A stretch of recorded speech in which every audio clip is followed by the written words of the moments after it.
Hello friends, tea and my blood sugars. ఈరోజు small cup of home made tea తాగి మన బ్లడ్లోని glucose levels ఎలా ఇంపాక్ట్ అయిందో కంటిన్యూస్ గ్లూకోజ్ మానిటర్ యూస్ చేసి చూద్దాం.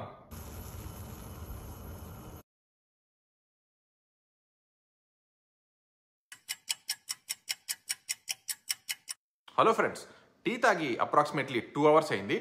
ఈ 2 అవర్స్లో మన బ్లడ్లోని షుగర్ లెవెల్స్ ఎలా ఇంపాక్ట్ అయిందో మన కంటిన్యూస్ గ్లూకోజ్ మానిటర్ యూస్ చేసి ఇప్పుడు చూద్దాం. గ్రాఫ్ చూసినట్టయితే రిజల్ట్స్ అనుకున్న దానికంటే బెటరే కనిపిస్తుంది. Approximately 127 milligrams per decilitre moderate spike అయితే కనిపిస్తుంది. ఈ షుగర్ స్పైక్ వెయిట్ లాస్ రేంజ్ని దాటలేదు, అది కూడా సడన్ షుగర్ స్పైక్ అయితే కనిపించట్లేదు, which is good.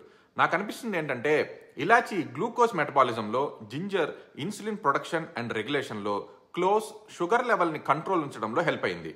Alright friends, ఈ వీడియో కనుక మీకు ఇన్ఫర్మేటివ్ అనిపిస్తే ప్లీజ్ ఫ్రెండ్స్తో షేర్ చేయండి. మరిన్ని హెల్ప్ఫుల్ వీడియోస్ కోసం మన ఛానల్ని ఖచ్చితంగా ఫాలో కొట్టండి.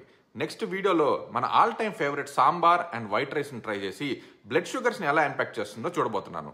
Until then, bye.